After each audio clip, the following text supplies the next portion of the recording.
പുതിയൊരു വീഡിയോയിലേക്ക് എല്ലാവർക്കും സ്വാഗതം.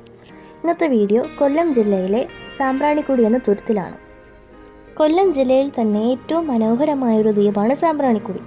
കായലിന് നടുവിൽ സ്ഥിതി ചെയ്യുന്ന ഈ പ്രദേശം ബോട്ടിങ്ങിനും കായൽ കാഴ്ചകൾക്കും പേരുകേട്ടതാണ്. തുരുത്തിലേക്കെത്താൻ സാമ്പ്രാണിക്കുടി ബോട്ട് ജെട്ടിയിൽ നിന്ന് തുടങ്ങി ചെറിയ വള്ളങ്ങളിലോ ബോട്ടുകളിലേക്കാണ് പോകുന്നത്. ഇതിന് ടിക്കറ്റ് റേറ്റ് വരുന്നത് വലിയവർക്കും കുട്ടികൾക്കും ഒരേ റേറ്റാണ്. 150 ഈടാക്കുന്നത്. അവിടെ പോയി കഴിഞ്ഞാൽ വള്ളങ്ങളിൽ സർബത്തുകളും ഉപ്പിലിട്ട പല സാധനങ്ങളും വാങ്ങി കഴിക്കാൻ പറ്റും. അവിടെ നിന്ന് 4 കിലോമീറ്ററിനുള്ളിൽ കായലിൽ എവിടെ വേണമെങ്കിലും നടന്നു കാണാൻ പറ്റുന്നതാണ്.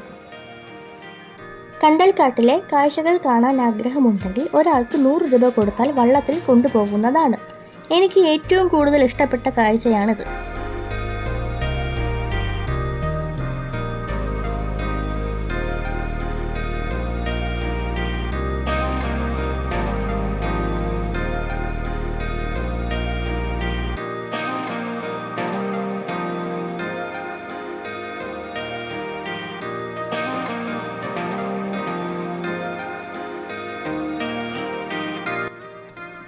ഇവിടുത്തെ പ്രവർത്തന സമയം വരുന്നത് തിങ്കൾ മുതൽ ഞായർ വരെ രാവിലെ 9 മണി മുതൽ വൈകിട്ട് 4:30 വരെയാണ്.